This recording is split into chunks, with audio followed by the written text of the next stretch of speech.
Voilà. Donc bonjour tout le monde.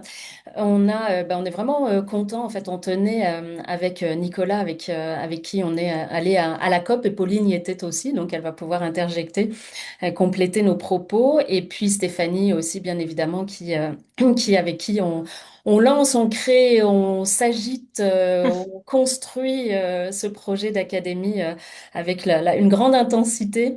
Ah, Jean-François. C'est bon, je l'ai ajouté. Parfait. Donc, on est ravis de vous accueillir. On tenait à faire ce retour d'expérience parce que c'est vraiment une expérience extrêmement riche, extrêmement intense, pleine évidemment d'apprentissage, et ça donne, ce genre d'événement donne une perspective internationale, une perspective mondiale qui nous fait vraiment comprendre et appréhender des enjeux qui sont très comparables aux nôtres dans d'autres pays, et des initiatives qui sont tout à fait inspirantes, ou alors des messages de désespoir aussi, hein. Évidemment, vous le savez, il y a plusieurs mondes dans la COP. Il y a tout ce qui est négociation, et puis il y a tout le reste des événements de la COP. Donc, on va pouvoir revenir dessus.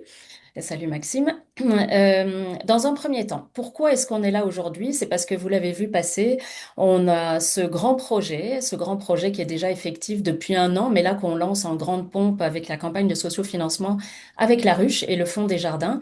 Donc l'Académie des transitions, son objectif, vraiment la raison pour laquelle elle a été créée, c'est que de mon côté, en fait, ça fait 20 ans que je fais ce métier. Ça fait 20 ans que je collabore avec des tas de gens qui ont des belles compétences, des belles expertises, et je le vois bien au fil du temps, tout ce qu'on peut apporter en termes de compétences croisées, d'expertise, de valeur ajoutée qu'on peut apporter à nos clients, et renforcer en fait avec des collaborations ou voilà, des expériences complémentaires. Ça, c'est quelque chose que moi je vis depuis 20 ans, et puis que Stéphanie ici, Nicolas, Pauline et Maxime vivent également. Et puis je suis sûre que c'est vrai pour tout le monde qui est ici aujourd'hui. Donc, ce qu'on a décidé de faire, c'est de créer quelque chose, un projet collectif qui vise à faciliter et accélérer les transitions des organisations, quelles qu'elles soient. On parle de transitions liées au climat, au changement climatique, mais c'est évidemment des transitions, elles sont systémiques, elles sont holistiques, elles sont nombreuses, avec dans des facteurs qui s'interpellent les uns les autres. Donc, on a voulu créer quelque chose qui nous permettait d'être résolument partenarial dans la façon d'aider en fait les acteurs de changement dans leurs organisations. Donc ça, c'est vraiment le point, le déclencheur de départ. Moi, ça fait presque 8 ans que je travaille sur ce concept-là, mais évidemment, on y travaille de façon plus approfondie avec l'équipe de Quintus, notamment depuis 2 ans. Donc, ce qu'on est allé faire, c'est qu'on est allé chercher des gens qui nous ressemblaient par les valeurs, qui étaient similaires ou complémentaires en termes d'expertise. Et on a réuni, à date, on est 24 partenaires, en fait, qui animons l'Académie des transitions, avec cette idée-là de se dire, ben, on va offrir un cœur de service, un cœur d'activité qui serait de l'accompagnement complètement sur mesure et qui intègre plusieurs expertises au fil du temps.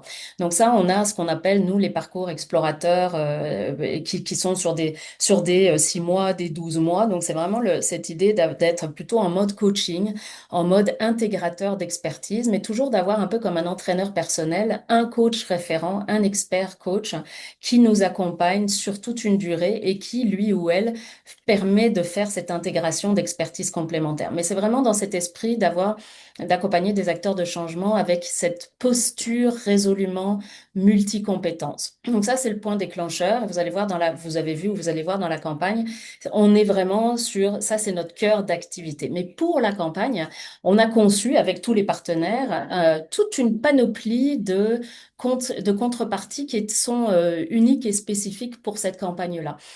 Donc, on a des ateliers de formation collective, donc multi-entreprises. Donc, si vous en achetez un, on en a avec, je ne sais pas tous en tête, mais on en a avec Atelier pour la biodiversité. Nous, Elio, on en fait un. La COP Carbone en fera un à un moment. On a plein de partenaires qui offrent des choses. Coaching Climate Alliance, les coachs pour le climat. en offre déjà un également et va en offrir un deuxième. Donc tous nos partenaires offrent des ateliers collectifs. Donc on a aussi tout ce qu'on appelle le coup de pouce expert qui vous permet d'avoir un accompagnement, un espèce de blitz avec deux experts pour résoudre un sujet, mais là qui est vraiment mono-entreprise avec avec votre équipe à vous. Mono-entreprise, hein, je dis entreprise, bien sûr, vous comprendrez, c'est organisation, pas juste entreprise. Donc, on a des tas de choses comme ça et les contributions individuelles, si vous aimez le concept et si vous voulez l'accélérer, ben, une contribution individuelle, c'est toujours bienvenu. Évidemment, on a fait des choses très abordables déjà qui partent à 25 $, mais bien évidemment, toutes les contributions Mm. personnelles sont aussi bienvenues. On a, Esther, oui, je vais absolument, juste, si je peux prendre absolument. c'est ça, te prendre la balle au bon. Euh, Dans le fond, c'est ça, tu sais, je pense que l'académie, c'est justement ce désir de rassembler différentes expertises pour pouvoir accompagner à la fois, oui, les organisations, mais les territoires dans l'ensemble de leur transition. Et ce qui met la table à ce webinaire aujourd'hui, c'est justement si on sort un peu à l'extérieur, puis on va voir l'ensemble des enjeux dans un autre contexte, qu'est-ce qu'on peut apprendre et qu'on peut justement, si je pourrais dire, amener chez nous pour finalement être encore plus synergique dans la création des transitions qu'on a envie de faciliter. Et donc, en lien avec justement la campagne de sociofinancement, nous, ça nous permet de lancer nos offres de l'académie. Mais on pourra en reparler peut-être pour la suite, plus le détail vers la fin pour ceux qui auraient des questions peut-être sur qu'est-ce que c'est finalement ces offres-là, puis qu'est-ce que concrètement l'Académie peut faire pour les accompagner. Puis, est-ce que tu veux bien afficher la liste des partenaires? Oui, Comme ça, on j'essayais va de... pouvoir juste quand même vous montrer à quel niveau d'expertise on se trouve et puis que vous puissiez voir vraiment toutes les personnes qui ont embarqué déjà dans le projet, sachant qu'il y en aura d'autres dans le futur. Donc, on a des gens, donc vous voyez, toute la liste, je vais pas tous vous les lire, mais en fait, on a vraiment une complémentarité, que ce soit, ben, on a quelqu'un de CCG qui est là, vraiment dans le tout ce qui est carbone, évaluation carbone, transition bas carbone. Chez nous, Elio, on en fait Mon aussi. Dieu, Ah, bon, mon Dieu, désolée, ça j'ai fait bouge. un diaporama qui a aucun rapport. Ça bouge, ça bouge. On Voilà, a des désolée. universitaires, qui sont l'Observatoire de la consommation responsable et puis chemin de transition. On a des gens qui sont en technologie avec Toucan Solutions, des gens qui sont déjà dans le coaching stratégique avec l'Alliance des coachs pour le climat, gestion Enima. On a des gens dans l'innovation avec la Fabrica, dans l'approvisionnement responsable avec l'ECPAR. On a voilà, donc on a des gens qui sont aussi, et puis la Maison du développement durable qui est un peu un acteur à part. Donc vraiment des expertises complémentaires et puis il y en a d'autres qui vont s'ajouter dans le futur. On a même des expertises internationales avec ma petite boîte verte et Infusio. Donc beaucoup d'experts qui vont pouvoir de temps en temps être seuls à vous accompagner, mais aussi très souvent en binôme, en trio, ou alors intervenir les uns les autres sur les accompagnements de nos confrères. Voilà, donc ça, je Je peux me voulais... permettre, Vas-y. Esther, Ouais. il est vraiment là la force à mes yeux, la force Nicolas Carbone, on est partenaire de la démarche. Nous, ce qui est intéressant là-dedans, c'est, tu sais, on est dans la transition climatique, on est dans l'urgence climatique. Puis la force de ce projet-là, de l'Académie, c'est justement les 24 partenaires qui se mettent ensemble, qui s'élèvent au-dessus de la mêlée pour répondre à des besoins au niveau de la transition. Et puis, ça met la table aussi à la COP 30 parce que c'est un enjeu qui est pas local, c'est pas un enjeu qui est provincial ni au niveau national, c'est un enjeu qui est mondial. Fait qu'une des raisons pourquoi on allait à la COP, entre autres, c'est pour connecter ce qu'on fait ici avec la stratégie mondiale et regarder faire une veille au niveau national et international pour ramener les bons coups pour qu'on travaille ensemble dans la bonne direction. Je pense que Nicolas, c'est une super entrée en Belle matière transition. voilà, pour qu'on embarque sur la COP. Alors pourquoi vous êtes allés, Pauline et Nicolas, à la COP, vous? Pauline, je pense que je vais te laisser prendre la POC en premier. Pauline, qui est notre nouvelle directrice générale à la Coop Carbone. Donc, vas-y, Pauline. Merci. Bonjour, enchantée. On reçoit des cœurs pendant ce temps-là. Ben, Merci c'est beaucoup. magnifique. Oh oui. Ça fait 15 ans que Coop Carbone existe et ça fait 15 ans qu'il y a quelqu'un qui va à la COP représenter Coop Carbone. Parce qu'on travaille sur les changements climatiques au Québec, mais que quand on veut multiplier notre impact, savoir sur quoi on est rendu à travailler, il faut se pouvoir se faire au moins une fois par année un ajustement par rapport à où est rendu le monde et quelles sont les tendances. J'aime bien dire que la COP, ça participe à faire bouger l'aiguille de la norme sociale. Tout d'un coup, il y a des choses qui ne sont plus acceptables parce que dans ces rendez-vous-là, il y a des dirigeants qui s'engagent, par exemple, à sortir des énergies fossiles. Donc, quand on ramène ces grandes décisions-là, puis ces grandes discussions-là, bien, il y a des choses qui bougent sur la norme de ce qui est acceptable ou pas dans notre chemin vers la décarbonation. Donc, cette année, encore une fois, peut-être encore plus particulièrement parce que la question s'est beaucoup posée, doit-on y aller ou pas? Pour des questions logistiques, beaucoup. C'était une COP compliquée. C'était en Amazonie.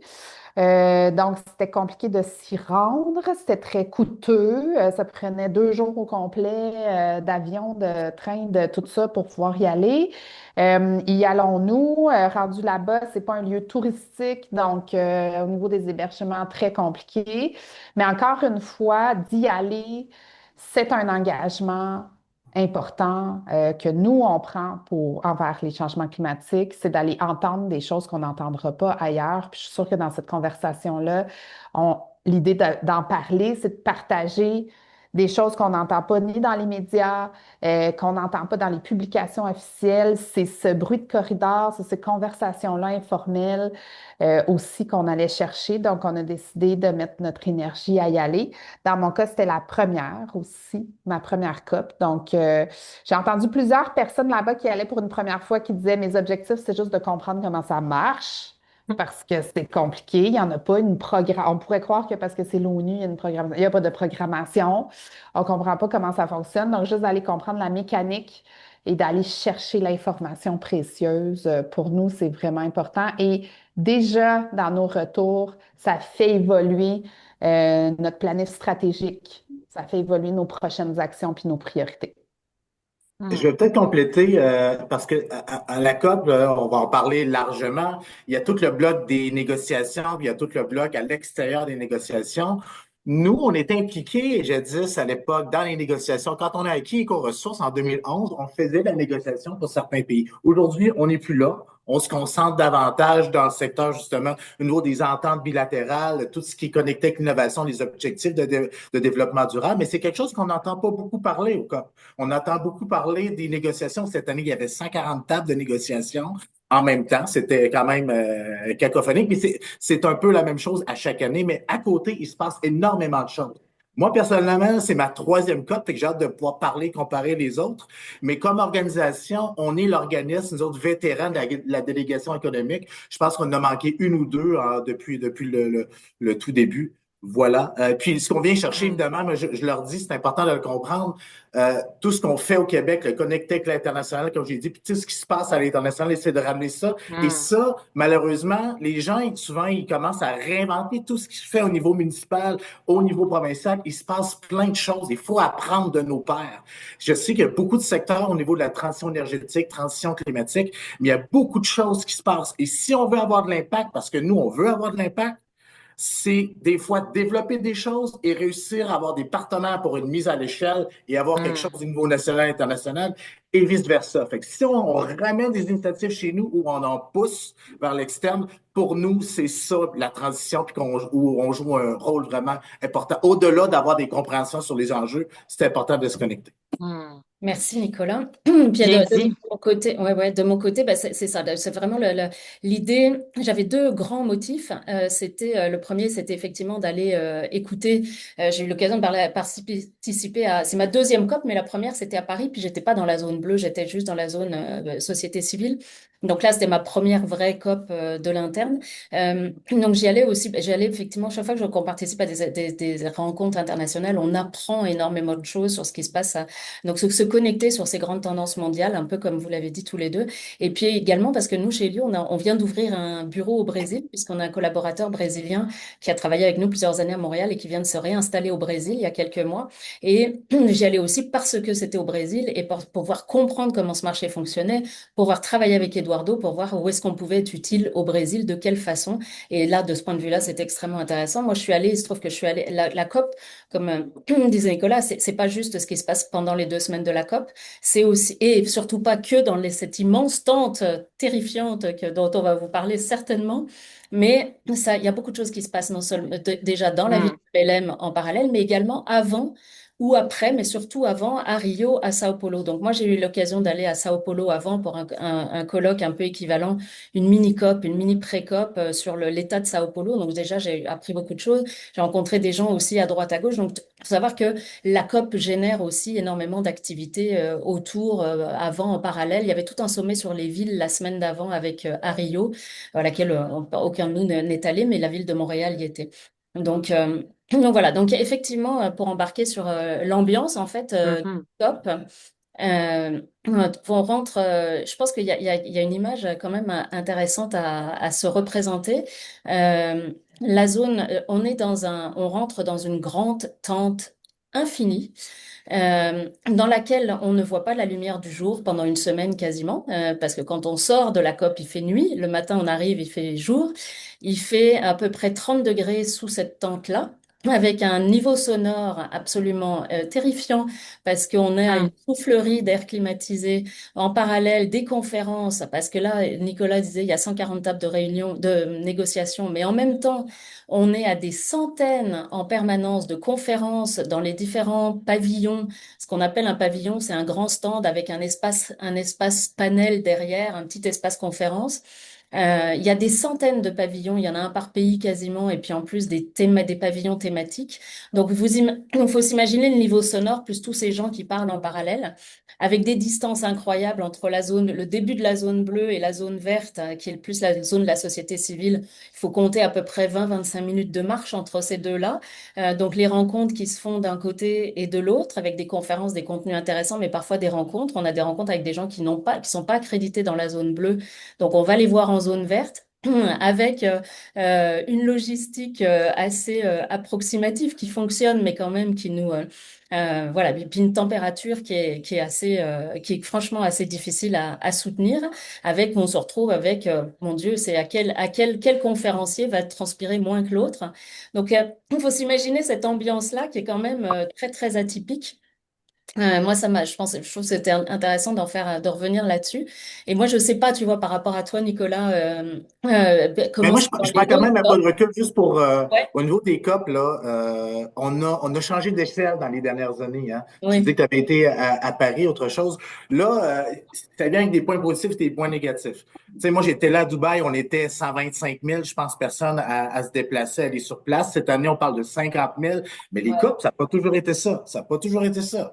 Si je mets mon chapeau positif et optimiste, c'est intéressant parce qu'on vient décloisonner les enjeux de développement durable, puis de faire le focus là-dessus. Sauf que comme participant, on l'a vu au Brésil, on le voit partout. La prochaine, ça va être en Turquie. Lorsqu'il y a 50 000 qui viennent, ben, la population, on peut va quitter pour laisser place à des Airbnb hors de prix. Donc, les coûts pour aller au COP, maintenant, c'est rendu démesuré comme tel. Ça a explosé, surtout dans les secteurs un peu défavorisés. Mais sinon, aujourd'hui, la COP du Brésil, 50 000 personnes, le président Lula, je ne sais pas comment le prononcer, a décidé de faire ça parce que c'est un peu considéré comme le poumon du monde, l'Amazonie. Donc, ils font un gros virage développement durable, malgré le fait qu'ils vont quand même continuer à exploiter les énergies fossiles. Fait que là-dessus, c'est intéressant de mettre l'Amazonie au cœur du développement durable et de la coopération. Le ministre, notamment du Brésil, a pris beaucoup de place, le président de la COP, et puis évidemment le président Lula. Une chose qui est importante à comprendre maintenant, depuis 3 ans maintenant, l'industrie fossile a pris une place énorme au niveau des COP. Il y avait 2400 lobbyistes à Dubaï. Cette année, je pense qu'on avait 1300 ou 1400 juste des lobbyistes pour le marché le marché de l'énergie fossile. Fait que ça teinte beaucoup de choses et ça ralentit les négociations. Quand on regarde les médias externes, souvent la couverture médiatique, c'est un peu décourageant parce que les négociations, ça va pas vite. C'est plus de 200 pays qui doivent s'entendre sur des politiques, sur des mots, autre chose. Donc, il y a vraiment, on va dire, un enjeu là-dessus. Mais en parallèle, il y a des choses qui bougent et notamment, c'est important d'être présent parce que oui, on peut assister à beaucoup de conférences en ligne. Webinaire. Il y en a qui me disent, ben, pourquoi vous regardez pas ça en ligne? Pourquoi vous vous déplacez?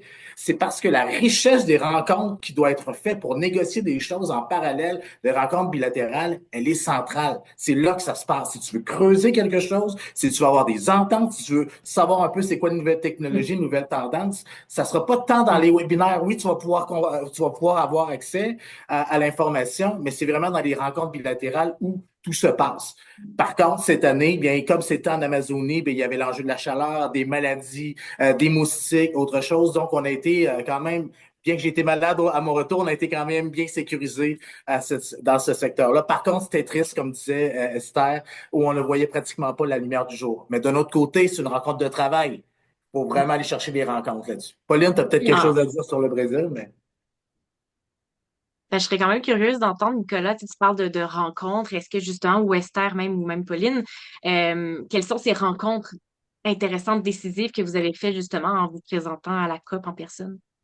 Ben, en fait, pour des rencontres, après, personnellement, on en a fait. Enfin, voilà, c'était extrêmement intéressant on rencontre des gens à la COP qui sont des gens parfois qu'on veut rencontrer depuis longtemps ou qu'on connaît à distance et puis que l'opportunité se passe. Nous, c'est surtout été Eduardo qui a rencontré des gens vraiment du milieu économique brésilien, mais aussi pour se renchérir sur ce que disait Nicolas, c'est des rencontres qui sont pas forcément, qui sont aussi paragouvernementales ou industrielles ou des alliances en fait qui se font et qui sont parallèles aux négociations et qui sont beaucoup plus opérationnelles parce qu'il faut pas oublier qu'on était dans une COP qui était intitulée la COP des solutions, là, de la mise en œuvre et de la collaboration. C'était un sujet, la collaboration était un sujet transversal dans tout ce qu'on a entendu. Donc c'est toutes ces négociations-là, ces alliances, ces solutions, ces contrats, hein, clairement, je pense, ou ces organisations internationales qui se regroupent et ça se fait en parallèle, ça se fait dans une COP, ce qui peut pas évidemment se faire en ligne. Donc ça, il y a beaucoup de ça. Il y a beaucoup d'exemples de collaborations passées ou de financement. Par exemple, on a vu l'Agence canadienne de financement, là, son nom m'échappe, qui explique en quoi elle soutient la décarbonation, financièrement, elle soutient la décarbonation de l'industrie du ciment dans différents pays. Donc, qui montre toutes ces alliances-là aussi qui sont démontrées. C'est un grand show de démonstration de ces collaborations-là et qui sont souvent des choses qui se passent, voilà, qui s'amplifient dans une COP, en fait. Ça, c'était ce que je voulais ajouter. en termes de valeur aussi, je ne sais pas si on l'a bien expliqué tout à l'heure, il y a deux zones. Il y a une zone de la société civile, la zone verte où tout le monde peut avoir accès. À chaque COP, c'est ça. Il y a une zone verte et une zone bleue. La zone bleue, c'est une zone gérée par l'ONU, ultra sécurisée pour plusieurs raisons. Il y a des chefs d'État qui viennent. Il y a des gouverneurs, il y a plein de gens qui viennent. C'est vraiment très sécurisé. Mais ça nous fait faire des rencontres assez spéciales. Je me rappelle, il y a 3 ans, à Dubaï, j'assistais à une conférence à côté, c'était Bill Gates qui était assis à côté de moi. Là. Tu sais, c'est qu'il y a quand même ou Al Gore qui est un peu plus loin, il y avait plein de joueurs clés dans la décarbonation mondiale qui se donnaient rendez-vous sporadiquement durant 2 semaines, parce que ça dure durant 2 semaines. On parle de 50 000 personnes, mais c'est pas 50 000 personnes en même temps, c'est réparti pendant 2 semaines, où là, le Canada, dans le fond, a une certaine programmation avec son pavillon par rapport à ça. Fait que c'est important de comprendre ça, et juste le fait d'être accrédité dans la zone bleue, c'est quand même un parcours assez complexe. Nous, de notre côté, on a été accompagnés par Investissement Québec. Et puis, je peux vous dire une chose, cette année, c'était une logistique assez compliquée. On a eu nos accréditations à la fin. On savait même pas si on allait pouvoir rentrer ou non. Certaines années, on n'avait même pas d'accréditation. Il fallait réussir à en trouver d'autres manières. Fait que en termes de logistique, c'est complexe. Et au Brésil, cette année, particulièrement, comme dans plusieurs secteurs, il y avait beaucoup de grèves au niveau de la construction. Donc, quand on est arrivé les premières journées, bien, c'était pas totalement terminé. Il y a eu des gros problèmes de salubrité, autre chose. Vous savez qu'il y a eu un feu également. Donc, c'était quand même, il y a eu du retard par rapport au niveau de la logistique. Mais c'est pas toujours comme ça. Par contre, les COP, maintenant, c'est rendu un happening. Les gens se battent pour l'avoir parce que oui, il y a des retours économiques, il y a un beau message à envoyer sur la scène nationale et internationale. Et voilà. Oui, puisqu'on voit, enfin, en tout cas dans les apprentissages qu'on fait, parce qu'on a évidemment les grands sujets, il y a beaucoup de grands sujets, mais évidemment tout tourne autour de la décarbonation, mais ensuite il y a des sujets sectoriels. Donc on a eu beaucoup de contenu sur l'agroalimentaire, énormément, l'énergie bien sûr, bien sûr. Faut savoir que le Brésil, par exemple, est alimenté, c'est un peu comme le Québec ou le Canada, c'est alimenté essentiellement à l'énergie hydroélectrique. Donc c'est un pays qui a des, voilà, qui est quand même qui a un peu une longueur d'avance de ce point de vue-là sur le Brésil. Mais après, sur l'énergie, c'est des technologies qui arrivent, c'est des solutions qui sont démontrées. On a eu des sujets sur la santé, sur le monde industriel. Je vous parlais du ciment tout à l'heure, mais il y en a eu beaucoup d'autres. Il y a eu le secteur aérien notamment. L'intelligence artificielle, les technologies propres, le mouvement coopératif aussi. Donc, on a eu vraiment voilà, il y avait du contenu sur toute la décarbonation de toutes ces industries-là. Et donc, voilà, donc c'est une succession de conférences. Je vous disais, c'est des centaines de conférences, des dizaines de conférences en même temps. Mais en termes d'apprentissage, moi, j'ai vu beaucoup de choses. Sur l'agroalimentaire, par exemple, on parle énormément d'agriculture régénératrice. Ce qui est intéressant, on est dans un monde de bicéphale, hein, enfin dans ces COP-là, c'est-à-dire que oui, il y a des volontés de décarbonation, puis en même temps, il y a la réalité qui fait que, bah, je vous donne un exemple. Par exemple, oui, les sorties des énergies fossiles, tout le monde veut, enfin tout le monde non, mais il y a tout ce mouvement de vouloir sortir des énergies fossiles. Lula le premier, mais en même temps, Lula autorise l'exploration pétrolière au large de l'Amazonie la semaine d'avant la COP. Donc, on est vraiment dans des problèmes comme ça, enfin, en tout cas, pas des incohérences, mais des complications, des complexités, parce que le Brésil ou les pays du Sud global voient aussi ces secteurs-là comme des moteurs de développement social. Comment financer le développement social? Ben, ce sont, pour des pays qui sont très riches en ressources naturelles, ben, ils le voient comme ça. En même temps, ils savent qu'il faut décarboner. Donc, on est toujours dans ces problèmes, dans ces réflexions-là. Par exemple, en termes d'agriculture, ce que je vois, on parle beaucoup d'agriculture régénérative, des super belles solutions, notamment brésiliennes ou internationales. Et en même temps, 70% des pesticides sont consommés au Brésil. Et il y a littéralement des grandes compagnies internationales qui empoisonnent les Brésiliens. Donc on est toujours comme ça, très, très bicéphale dans les discussions.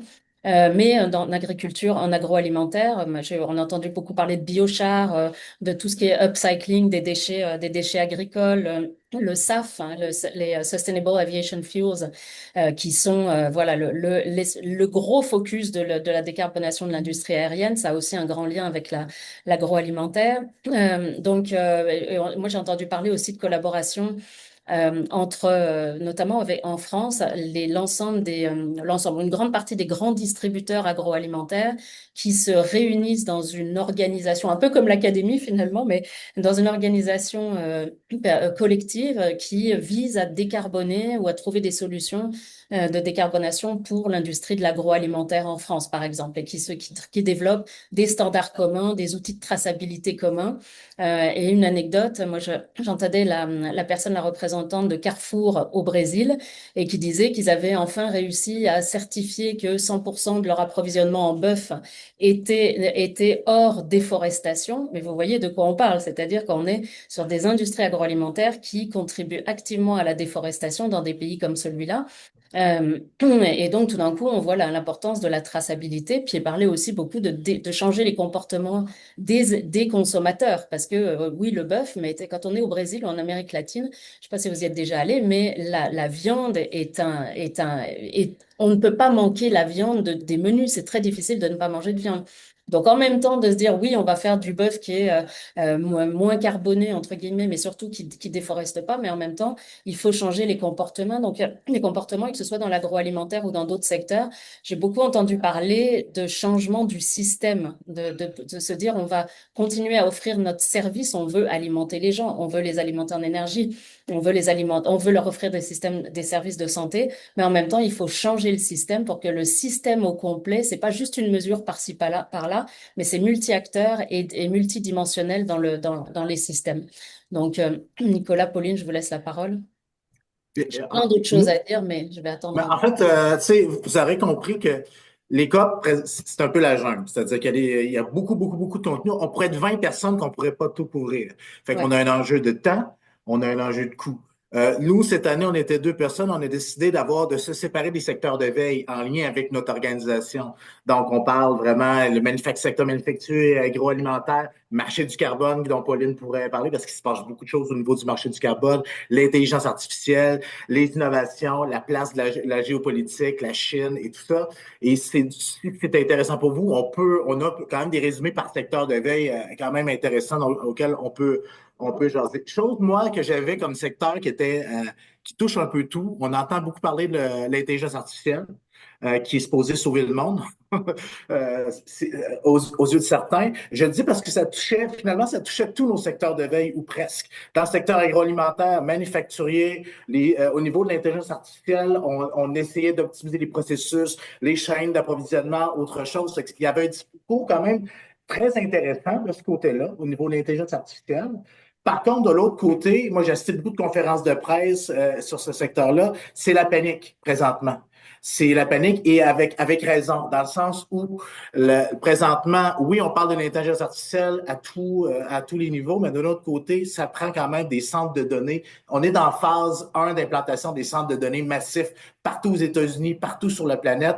Et ça amène vraiment des gros, gros, gros problèmes parce qu'un centre de données, ça draine toute l'électricité, l'énergie, qui, en plus, majoritairement alimenté au charbon et aux énergies fossiles. Ça draine l'eau potable et c'est implanté un peu comme le même chemin du charbon dans les années 60. C'est implanté dans les secteurs défavorisés. Et là, notamment, il y a l'Indonésie qui lève la main puis qui décide d'arrêter. Ils veulent arrêter tout ça parce que c'est la panique. Aux États-Unis également, il y a plein de secteurs défavorisés. Donc, c'est important de comprendre que à la fois les centres de données versus la solution, il y a un monde entre les deux et c'est un gobeur d'énergie mondiale incroyable. C'est-à-dire qu'en utilisant l'intelligence artificielle pour répondre à nos besoins de carboneutralité, aujourd'hui, c'est déjà plus gros que l'aviation. C'est plus gros que des pays là, en termes de consommation d'énergie fossile et de charbon.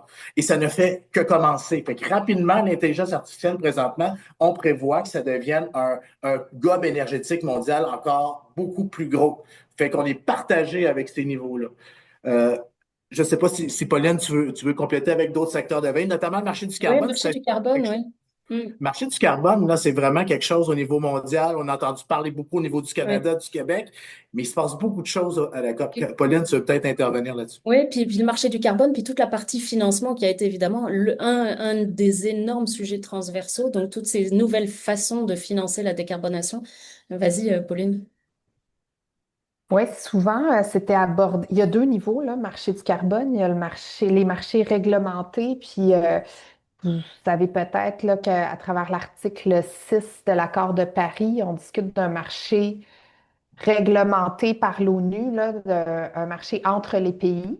Mais il y a aussi le marché volontaire. Puis il y avait beaucoup de conférences sur le financement, un peu avec ce que tu dis, Esther, là, comment on peut financer plus d'actions climatiques, puis comment on peut financer plus de ce qu'on appelle les solutions fondées sur la nature, les nature-based solutions. Fait qu'il y avait beaucoup de conférences sur les nature-based solutions. Comment on fait pour ramener la nature et financer le fait de ramener la nature dans nos sociétés.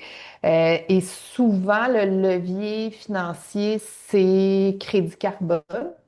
En plante des arbres, ça va pousser, je peux vendre cette séquestration-là sur le marché. Donc, ça amenait la discussion du marché volontaire. Puis, ce qui est intéressant, c'est ce que tu dis, Esther, il y a eu aussi Banque mondiale et autres banques plus régionales qui sont venues dire comment elles voulaient contribuer à encourager des projets nature. En dehors, sans nécessairement aller chercher le levier de crédit carbone. Donc, c'est intéressant qu'il commence aussi à y avoir de l'innovation dans les mécanismes de financement des projets climat comme ça. Et ça, vraiment, il y a des labs, il y a des groupes bancaires qui s'organisent pour imaginer des façons de financer des projets comme ça et de voir, entre autres, de voir la nature comme un capital Mm. dans lequel on investit à très long terme. Comment on fait pour reconnaître la nature comme un capital? C'est quoi les critères? Qu'est-ce qu'on peut valoriser? Puis qu'est-ce que les banques entre elles dans le monde et les pays qui sont aussi en investissement, évidemment, peuvent faire reconnaître ce capital nature, ce capital biodiversité, pas juste parce que j'ai séquestré carbone, je revends séquestration de carbone à quelqu'un qui a pollué de l'autre côté. Fait que de sortir des mécanismes financiers en dehors du marché volontaire, c'est très intéressant. Puis sur l'article 6 de l'accord de Paris, il n'y a pas eu beaucoup de mouvements. C'est plus qu'on a comme dévié la conversation. Dans les 2, 3 dernières années, on était beaucoup sur ce moyen-là d'échanger des crédits entre pays. Donc, on pourrait imaginer, c'est comme une façon de drainer des moyens financiers des pays plus riches qui émettent beaucoup de GES vers des pays en voie de développement qui, eux, peuvent faire des projets de séquestration carbone par des projets de nature, par exemple, ou de changer leurs pratiques énergétiques et revendre ces bénéfices carbone à ces pays-là, donc émetteurs. Donc, c'est une façon de pas juste que les gouvernements mettent de l'argent dans un fonds. C'est une façon de driver de l'argent vers des projets. C'est beaucoup Hmm. ça, l'article 6. Et puis, dans les 2, 3 dernières années, de s'entendre sur le fait oui, OK, on va le faire. Puis un peu, c'est quoi les balises de tout ça? Puis cette année, on s'attendait à des grandes annonces, puis des grandes avancées, parce que là, on était rendu, comme le disait Esther, c'était la cote de la mise en œuvre. Là, on était rendu dans le détail. OK, comment, mettons, on le fait? Ça va être quoi? Vraiment la réglementation autour de ça. Qu'est-ce qu'on accepte? Qu'est-ce qui est un bon crédit, pas un bon crédit? On allait rentrer là-dedans, puis là, il y a eu comme ça a glissé vers, il y a un autre point dans l'article 6 qui est tous les autres mécanismes de financement d'action climatique. Puis ça a comme glissé vers ça plutôt que d'avancer sur la mise en œuvre de ce marché entre les pays. Peut-être qu'on est frileux encore, peut-être qu'on n'est pas prêt à le faire encore concrètement, là, mais on n'a pas eu vraiment d'avancée sur l'article 6, autre que ce dernier petit point, cette dernière petite parenthèse sur le financement de projets climatiques là, en dehors de la notion de crédit. Puisque, effectivement, et puisque moi, ce qui m'a frappé, puis surtout aussi dans mes autres rencontres à l'extérieur de Belém, à Sao Paulo, par exemple, bah, c'est à quel point le Brésil se positionnait comme un récepteur potentiel de ce financement-là des crédits carbone et comme un apporteur, parce que un pays comme ça est non seulement a les compétences, hein, parce que c'est un pays, voilà, il y a des niveaux d'éducation très intéressants, toutes les compétences sont là, les technologies, ils savent les trouver où ils les ont déjà, où ils veulent les développer. Et donc, de devenir un récepteur de ces financements internationaux-là, le Brésil se positionnait clairement comme voilà, comme un pays idéal pour mettre en place des projets de compensation basés sur la nature, des projets en tout cas de solutions basées sur la nature. Donc moi, ça m'a frappé. Puis on parle beaucoup de blended finance. Je sais pas exactement comment ça se traduit en français, mais ce que j'ai vu aussi, c'est que, enfin, en fait, là, c'est ce qu'il faut. Les solutions sont là. Les projets sont là, ils sont faciles à lever, mais ce qui coûte cher aujourd'hui, ce qui est difficile à financer, c'est l'investissement de départ, c'est l'investissement sur la portion transition. Et ça, c'est toute la clé du problème. Donc, et on parle, voilà, effectivement, de ces blended finance. Qui sont en même temps, si j'ai bien compris, de l'argent gouvernemental qui est injecté pour réduire le risque des investisseurs et ensuite qui est combiné avec de l'argent privé. Mais je sais pas si Pauline, tu as un éclairage là-dessus. Pas plus que ça. Oui. D'accord, ok, au moins on a compris la même chose, c'est déjà bien. C'est sûr que c'est ça. On assiste à des panels, comme on disait, là, il y a une centaine de pavillons, il y a plus les salles de négociation. Moi, l'avancée sur l'article 6, c'est parce qu'il y a des salles de négociation dans certains cas qui sont ouvertes. Donc, le matin, on se retrouve avec 120 options de panel en même temps, là. Hmm. Puis ça roule de 8 à 8, là. Donc, l'information est toujours un peu en surface, j'ai envie de dire, parce que pendant 1 heure, c'est un panel, c'est fait pour donner des idées, c'est fait pour montrer, les gens sont là aussi pour leur auto-promotion, là. On est un lab de regroupement bancaire, waouh, waouh, waouh, fait qu'ils viennent parler de ce qu'ils font, c'est cool, mais c'est sûr qu'on ne rentre pas dans les mécanismes, puis quels problèmes on a Mm. rencontrés, puis en fait, ça fait 5 ans qu'on travaille là-dessus, puis on ne rentre pas dans le projet en soi, on est plus dans l'échange à haut niveau. Fait que des fois, on peut avoir vu une inspiration, on trouve ça intéressant, mais là, il faudrait comme qu'on passe du temps à lire des rapports, à aller chercher de la documentation beaucoup plus loin pour être capable après de récupérer le sujet puis d'être capable de Mm. le transmettre en détail. Là, on revient avec beaucoup d'inspiration, c'est surtout ça. Mm. Pauline, il y a une question qui t'est Peut-être, adressée à ouais. savoir si... Ah oui, c'est Oh. ça. C'est ce que je me disais avant d'aller plus loin, parce qu'on a encore plein de choses à vous dire, mais peut-être on pourrait prendre des questions là, effectivement, live ou écrites, et puis comme ça nous permettra de mieux caler la suite. Jean-François, justement, là, qui pose la question à Pauline sur est-ce que tu peux un peu nous détailler qu'est-ce que tu entends par capital nature? Oui, Ben, tu bonjour entends, mais ce que tu as Jean-François. nommé, là. Oui. Est-ce que tu voulais aller plus loin, Jean-François, ou on... C'est un terme qui sonne très bizarre dans ma tête à moi, dans un cadre d'un coop. C'est pour ça, je veux bien m'assurer de l'avoir saisi parce que ça a tilté. Alors, je voulais Hmm. t'entendre un peu savoir qu'est-ce que ça veut dire un peu plus derrière, comment est-ce qu'ils l'apprennent, comment est-ce qu'ils le voient, comment est-ce qu'ils le définissent. Ben justement, les conversations que j'entendais, moi, c'était ça, c'est de dire, c'était la question de comment on peut le définir. Puis c'était encore des projets pilotes que j'ai vus quand j'étais entre autres au pavillon de la Malaisie, puis après dans un autre pavillon sur des actions des groupes bancaires. C'est des groupes qui testent des choses, de se dire comment on pourrait donner une valeur à la nature. Donc, quelque part, transformer ça en valeur monétaire, tu sais. Donc, si j'ai un hectare de forêt qui a juste une essence d'arbre dessus, qu'est-ce que ça vaut versus une forêt ancienne, mixte, qu'est-ce que ça vaut? Une forêt qu'on a replantée puis qui est en reconstruction de sa biodiversité versus une forêt qu'on est capable de donner une cote de biodiversité élevée, puis de mesurer, de donner une cote ou une valeur économique à savoir ce que ça vaut. Puis le capital, dans le sens, on part de là où le pays ou le territoire a une base nature. Est-ce que je peux l'augmenter? Est-ce que je peux le réduire? Comment? Fait que là, on est sur des pratiques d'amélioration des pratiques forestières, puis de reboisement et tout ça. Fait que il y a un groupe là, dans ce cas-là qui s'est fait justement un tableau de critères pour évaluer ce que vaut la nature, puis de pouvoir rendre ça à quelque sorte bancable. Est-ce que je suis capable, moi, de donner une valeur à ça, puis euh, de monétiser après des activités en fonction de, oui, mais j'ai ce capital nature-là. Donc, par exemple, si on veut défricher un espace pour amener un secteur agricole, dézoné, ben, ça joue dans mon capital. Comment je regagne mon capital ailleurs? Donc, Mhm. c'est des choses que j'ai entendues. Et ça peut paraître assez désagréable comme sensation de se dire on met une valeur à la nature, sauf que c'est un peu la seule façon de pouvoir justifier le fait d'investir dans la régénération.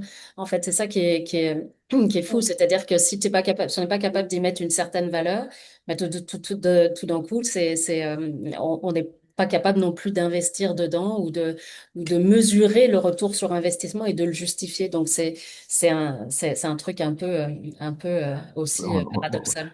c'est un peu là où je suis, puis on n'ouvrira pas forcément le débat, mais la Ouais. comparaison, c'est comme quand on parle de capital humain. Oui, Ah oui. C'est comme pour moi une hérésie, puis on va oui. pas rentrer. Et c'est Jean-François qui parle, hein, c'est pas la casquette verte, hein, c'est Jean-François qui parle. Je trouve ça très intéressant comme commentaire que cette perspective soit amenée dans le cadre de discussions, d'échanges ou de solutions. Et derrière, en tout cas, je ne rentrerai pas dans le détail. Merci pour ces précisions, c'est apprécié de Ouais. savoir qu'ils sont là dans leur tête. Ben oui. Puis moi, je te dirais, moi, Pauline Robert, ceci n'est pas un statement pour Coop Carbone, mais moi, en fait, je trouve que les économistes puis les dirigeants qui arrivent avec leur éco-anxiété puis qui cherchent ce qu'on peut faire, parce que moi, dans des conférences sur les marchés du carbone, c'est ces gens-là que je croise, de parler à un économiste qui se creuse la tête puis qui dit, OK, moi, j'ai des compétences en économie, puis tous nos problèmes sur la Terre, ça vient pas mal de l'économie, des systèmes économiques. Comment je fais pour brasser le monde puis ramener mon secteur économique, ce système-là sur les questions climatiques puis environnementales? C'est ces gens-là qui ont créé des systèmes de marché du carbone puis de capital nature puis de...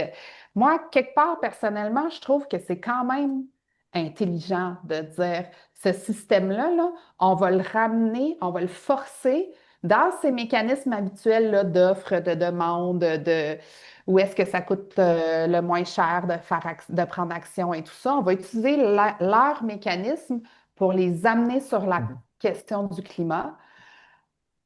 Ça, je trouve ça intéressant, mais récemment, j'ai préparé une conférence que j'ai animée et je suis tombé sur un économiste qui s'appelle Polanyi avec la théorie du désencastrement. J'en dis pas plus, on pourra échanger. Ouais. Et je trouve très intéressant parce qu'il fait une analyse économique des conséquences de la révolution industrielle. Et Mhm. ce pourquoi on est arrivé aujourd'hui, c'est que, je ne vais pas la faire cette théorie, on ne va pas rentrer là-dedans, mais c'est- on a, ce qui dit avec le capitalisme, c'est qu'on est allé donner de la valeur à des choses qui normalement ne sont pas censées en avoir. Mhm. Un, le travail, deux, la nature, trois, l'argent. L'argent servait à faire des échanges avant, pas à faire de l'argent sur de l'argent. Mhm. Et on est venu donner cette valeur-là. Donc, c'est pour ça que je fais un lien dans ma tête en disant, oui, je comprends qu'on utilise ces armes pour essayer d'apporter des changements, mais Mhm. ultimement, peut-on utiliser les mêmes ingrédients, appliquer la même recette et espérer un résultat différent? Je Mhm. nous laisse sur cette phrase. Malheureusement, je vais devoir vous quitter, je dois m'occuper de ma fille. Mais continuons ces échanges avec grand plaisir et bravo et Merci. merci pour ce Salut retour. Jean-François, à bientôt. Et puis Philippine, tu avais une question aussi sur l'éducation. Oui, je me demandais, tout à l'heure, tu parlais de changement de système. Tu parlais principalement de l'alimentation, puis un peu cette espèce de paradoxe d'utiliser énormément de pesticides et autres, et derrière de parler d'agriculture raisonnée et tout ça. Et je me demandais en fait à quel point est-ce que lors de la COP, il y avait aussi des réflexions autour de l'éducation, que ce soit des adultes actuels, mais aussi des plus jeunes générations. Est-ce que c'était amené, puis est-ce qu'on y réfléchit ou pas tant? Alors, je dirais, on y réfléchit. Moi, j'ai assisté à peu d'événements sur ce sujet-là, par exemple. Donc, je ne suis pas capable de donner un peu voilà, de te dire ce qui ressortait pendant la COP. J'en ai plus quasiment entendu parler dans d'autres rencontres, en fait, dans d'autres rencontres plus informelles ou alors à Sao Paulo. Donc oui, d'abord, premièrement, les universitaires sont très impliqués.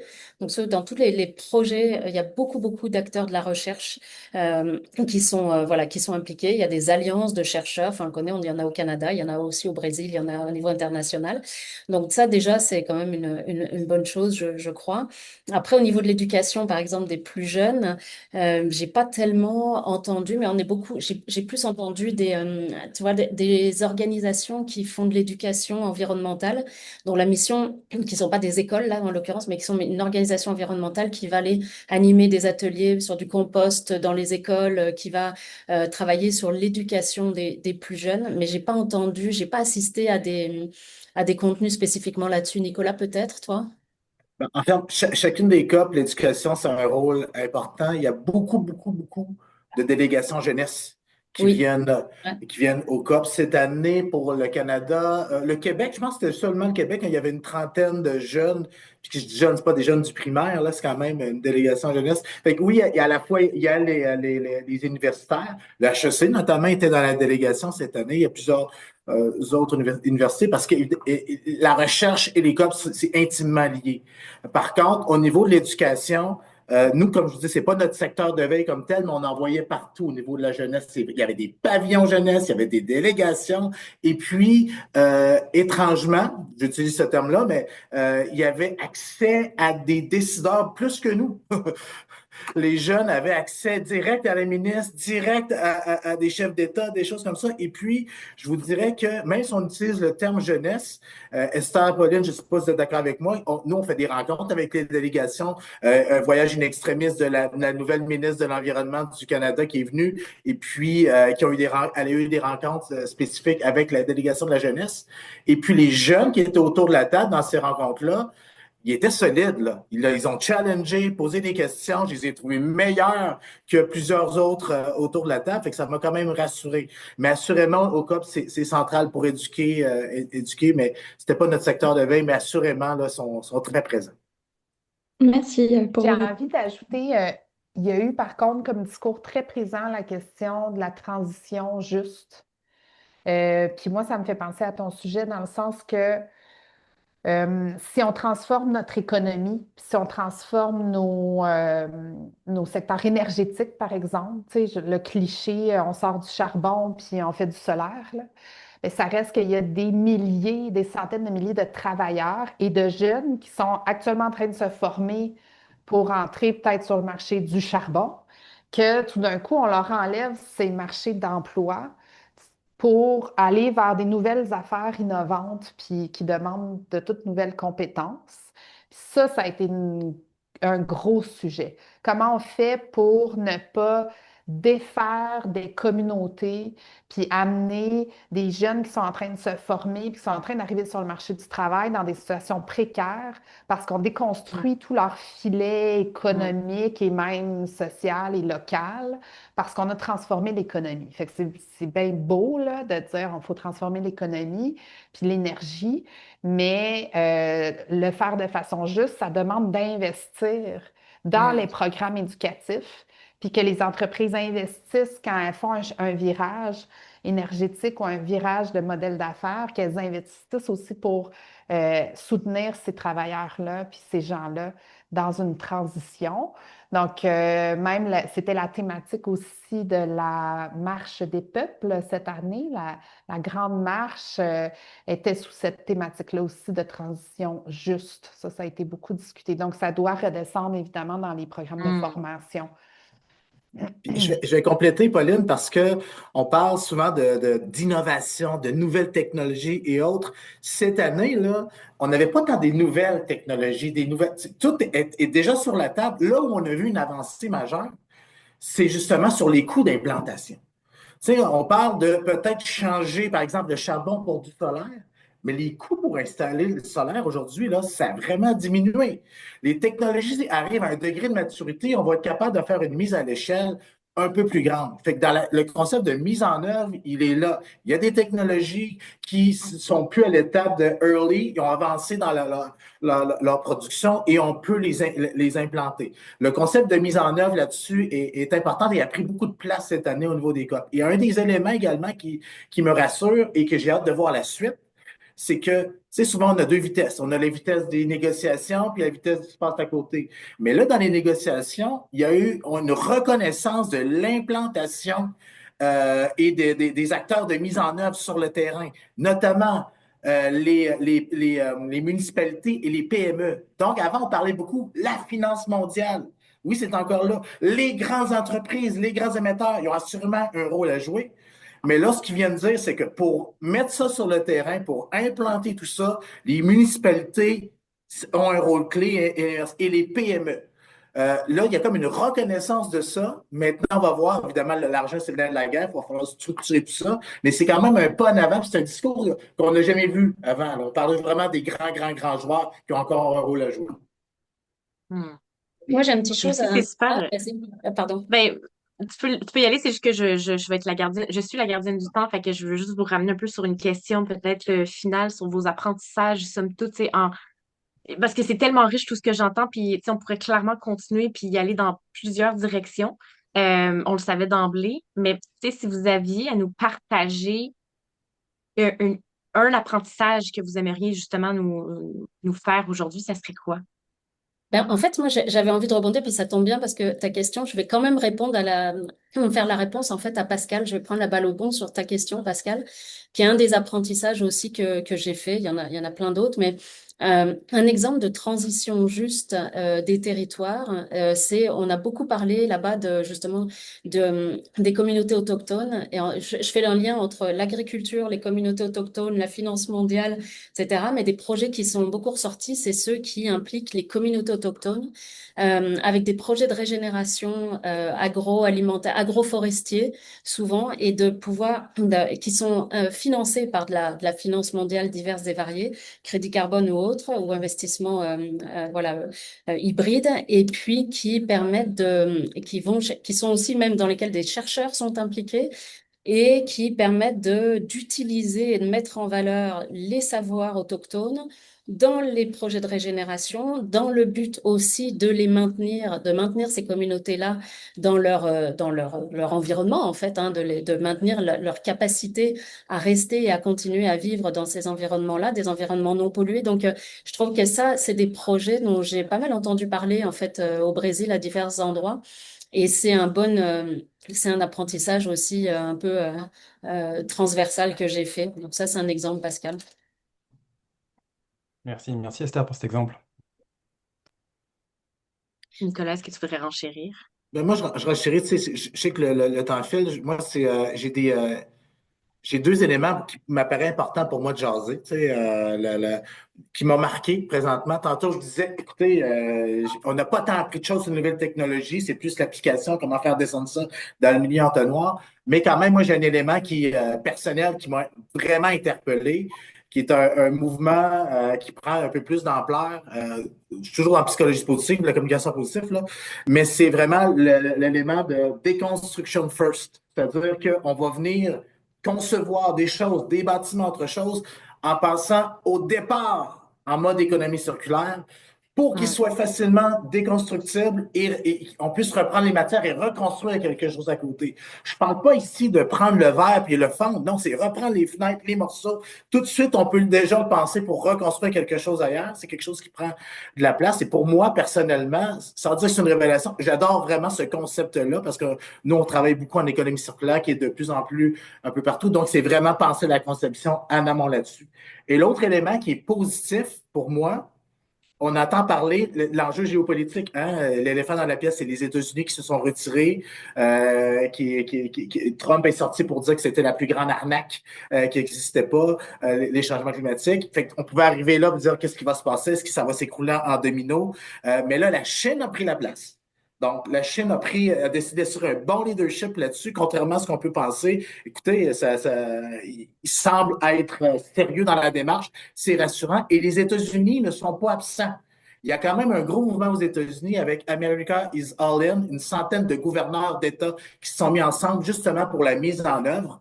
Et un des visages qui était très populaire, qui était présent, c'est le gouverneur de la Californie, Gavin Newsom, si je me rappelle bien, qui est arrivé en superstar, en gros, qui disent, hey, OK, le fédéral se désengage, mais nous, on sera plus présents que jamais. C'était vraiment rassurant comme Hmm. message. Et puis, la Chine, on a beau dire, je termine là-dessus, dans le côté positif, là, on a beau avoir des biais envers la Chine, autre chose, mais c'est quand même, tu sais, il y a la démocratie, il y a plusieurs autres choses, mais quand ils veulent bouger rapidement, on n'est pas capable d'atteindre cette vitesse-là. Fait que s'ils bougent dans la bonne direction, c'est rassurant.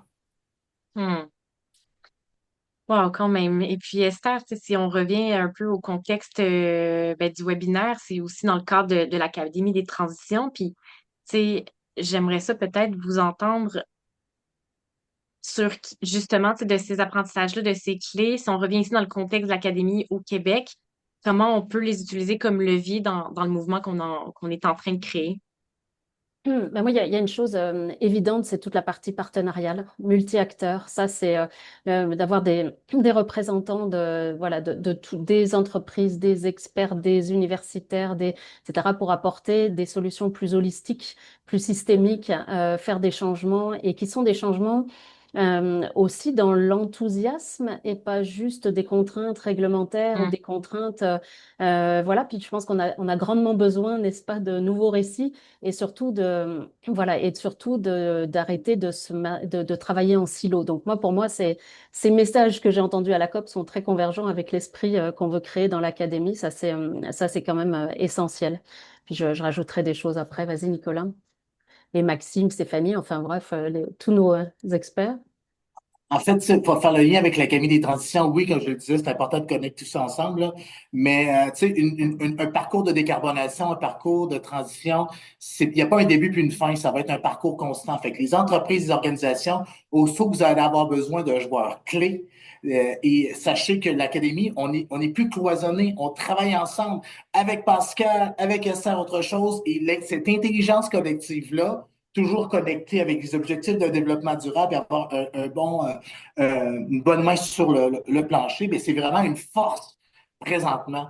Et puis, dites-vous qu'on a tous, si on s'est mis ensemble, c'est que c'est la mission avant tout. Hein? C'est d'une certaine Mhm. manière, on se bat pour la lutte au changement climatique, l'adaptation, et c'est ce qui draine ces 24 partenaires-là. Et c'est ce qui fait qu'ensemble, on est capable de répondre à un problème que vous avez dans votre parcours. Fait qu'aussitôt qu'il y a quelque chose, on peut travailler en avant, pendant, mais aussitôt qu'il va y avoir des questions à se poser, retournez-vous vers l'académie. Je pense qu'ensemble, on va être capable de trouver une solution. Au moins, vous allez avoir l'heure juste.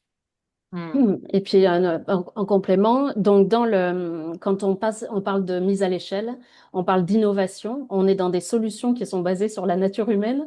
Dans ce cas-là, dans le cadre de l'académie, on avance, on itère, on invente ensemble, et on n'est pas. C'est pour ça que tout ce qu'on fait est vraiment sur mesure. Évidemment, dans la campagne de sociofinancement, il y a des choses très cadrées. Mais je dirais que l'esprit de l'académie, c'est de créer ensemble et de faire des choses qui sont sur mesure et qui se basent non pas sur l'offre du marché, mais qui se basent sur le besoin unique et essentiel de la personne, de l'acteur de changement qui doit être soutenu et qu'on veut faire avancer. Donc ça aussi, c'est toute cette partie expérimentation, passage à l'échelle, c'est des choses qu'on voit et qui se passent au niveau international, mais qui se passent aussi. Bon, l'académie, pour moi, est dans l'esprit du temps et vraiment dans l'esprit de l'histoire, en fait. Mhm.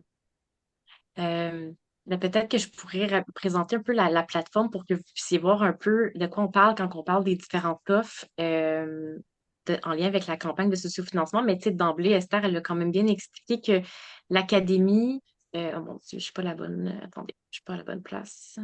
Je peux voir ça. Je vais avec l'autre écran. Donc, vous voyez bien la plateforme La Ruche qui devrait s'afficher. Faites-moi un C'est signe en si vous la voyez cours. bien. C'est pas Ah, encore, mais OK, parfait. c'est en cours. C'est en cours. OK. Donc, On je vais a, continuer à parler pendant. Vous me ferez signe quand vous je verrez pense mon je pense écran. qu'il faudrait que tu recommences peut-être parce qu'elle n'a pas affiché, bizarrement. Attendez. Voilà. Et puis, les autres partenaires là qui sont dans la rencontre, si vous avez des questionnements, des suggestions par rapport à la campagne elle-même, n'hésitez pas là pour contribuer aussi. Ben, moi, ce que je trouve vraiment chouette, merci beaucoup pour votre témoignage, Nicolas et Esther. J'étais en cuisine en train de manger, mais je vous écoutais de tout. Et puis, moi, ce que j'aime beaucoup dans l'Académie des transitions, c'est que de se mettre plusieurs ensemble pour s'aligner, pour réinventer la roue. Et puis, euh, et puis je vois qu'il y a des possibilités d'acheter toutes sortes de packages à toutes sortes de prix. Et puis même, il y a quand même un élément important où on est à la recherche de même de petites contributions aussi. Donc, des fois, il y a des gens que c'est pas pour maintenant une participation, Oui, mais ça vaut la peine de regarder un peu. Puis si vous avez envie d'appuyer avec un petit montant, on est quand même à la recherche d'une centaine de personnes pour nous soutenir. Donc, oui. il y en a pour tous les goûts, vraiment. Puis je sais que nous, du côté de l'Alliance des coachs pour le climat, j'ai de l'air une, là, mais on a nous-mêmes une vingtaine de coachs différents qui sont dans notre organisation pan-québécoise. Donc, on est en train de couvrir un territoire plus grand, puis de pouvoir offrir, c'est ça, offrir ce soutien-là d'un côté plus transition humaine, hein. Donc, ça nous fait vraiment plaisir de faire partie de ce beau mouvement-là. Mhm. Mhm. Et je me dis, Merci, Lucie. s'il y a des gens, justement, que ce soit pour ceux qui ne sont pas des partenaires, là, mais qui sont des potentiels consommateurs de services de l'académie, si vous avez, tu sais, vous pourriez aussi très bien dire, bah, tiens, moi, je voudrais acheter un atelier que j'offrirai à un de mes clients, par exemple. Ou alors que peut-être je lui facturerai par la suite, ou etc. Donc, n'hésitez pas, mais c'est des choses qui peuvent être même pour vous, si tout d'un coup vous avez envie de rencontrer Parfois, c'est fou, mais quand on est un expert soi-même ou voilà, qu'on travaille sur un sujet, on se dit, ah, j'aimerais bien parler à Pascal pendant 1 heure ou à Maxime ou Lucie, mais tu sais, j'ose pas, je vais l'embêter, etc. Mais là, en achetant une contribution sur l'académie, vous pouvez dire, mais non, mais là, au moins Pascal et Lucie, ils vont se rendre disponibles, ça va être intéressant, je vais pouvoir aller vraiment piquer leur expert, enfin, bah, piquer leur cerveau, aller chercher des apprentissages, Piste. etc., des Oui, pistes de absolument. réflexion.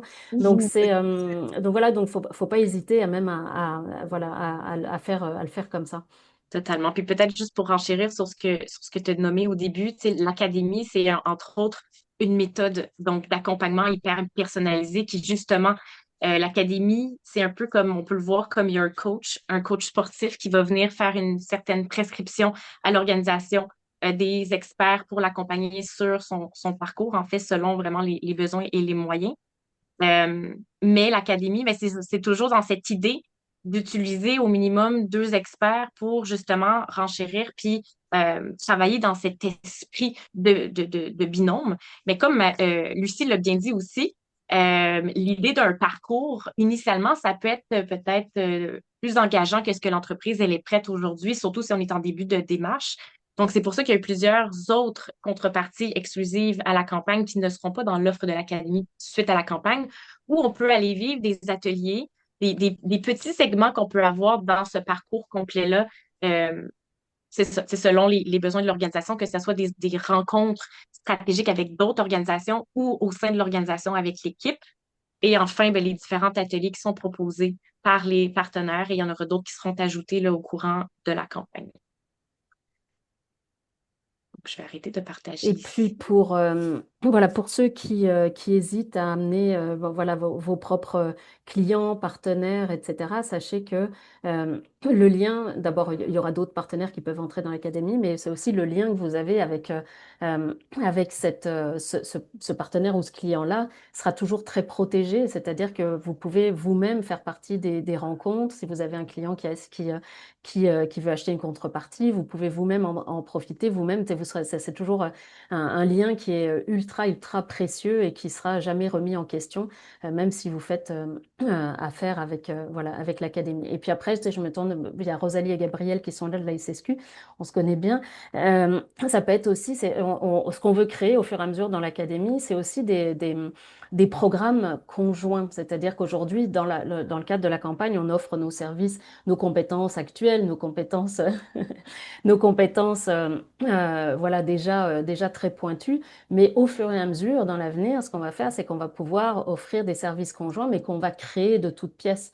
C'est-à-dire des parcours collectifs, ça peut être des formations. Donc aujourd'hui, même si vous avez envie de quelque chose qui n'est pas packagé tel quel dans l'académie, parlons-en en fait, parlons-en et puis voyons comment Oui, l'académie, l'esprit de l'académie, le fonctionnement collectif de l'académie peut enrichir un projet que vous aviez en tête ou etc. Donc ça, je pense ouais, que c'est c'est intéressant. important aussi de se dire, n'hésitez pas à nous contacter en disant, tiens, Mm. je sais pas comment l'aborder, mais parlons-en, puis on va bâtir quelque chose un peu sur mesure.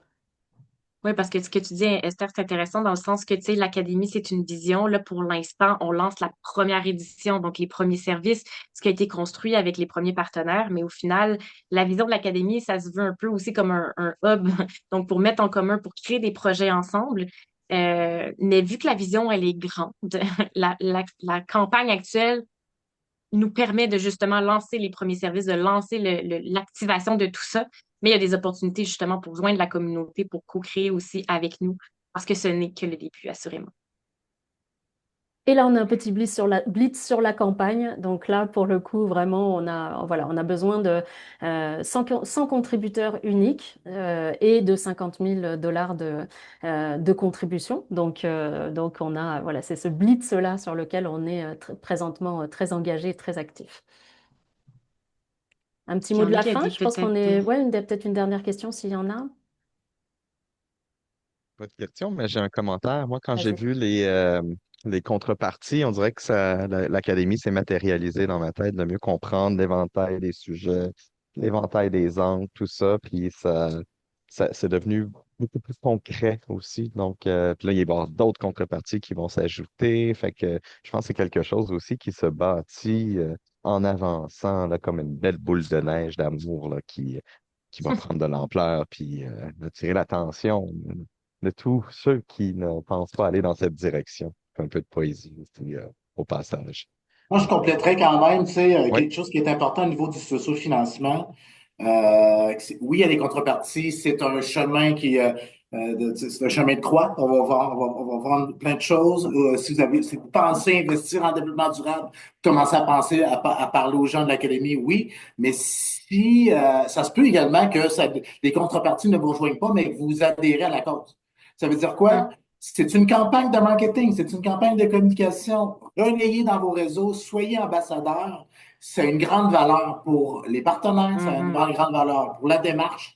Et il faut faire un peu de bruit médiatique, il faut que ça se répande d'une certaine manière. Donc, n'hésitez pas à relayer. Oui, merci Nicolas. C'est vrai que c'est très important. Donc, chaque like, chaque commentaire, chaque partage, ça contribue aussi à la campagne. Et je voulais remercier toute l'équipe, là, Esther, Stéphanie, Nicolas, Pauline aussi, pour rien que d'avoir partagé, avoir organisé ce webinaire aujourd'hui. Là, c'est une pierre de plus à la concrétisation de ce qu'on est en train de faire tous ensemble. Donc, puis j'entends bien ton message, Nicolas. Effectivement, la relayons au maximum parce que c'est cette première construction qui va permettre à l'académie de rayonner puis de pouvoir accompagner un maximum d'organisations sur le territoire. Hmm. Merci Pascal. Je dirais qu'on pourrait clôturer. On est Oui, totalement. pile dans les temps. Et puis, ben, merci de votre participation. Merci de votre contribution aussi, les partenaires. Et Hmm. puis, on se reparle sur Oui, ce eh bien, petit on mot se de retrouve poésie. pour ceux qui sont intéressés. Il y a un prochain webinaire qui aura lieu mercredi prochain et le suivant aussi avant le retour des fêtes. J'ai bien compris qu'il y a eu les gens n'ont pas reçu tous le lien. Donc, par chance, ça a été enregistré, ça sera envoyé, mais on trouvera une meilleure méthodologie pour le suivant pour éviter cet incident. Donc, sur ce, merci beaucoup d'être venu et je vous dis, j'espère, à la semaine prochaine. Merci beaucoup. Salut tout le monde! Salut, à la prochaine. Bye bye.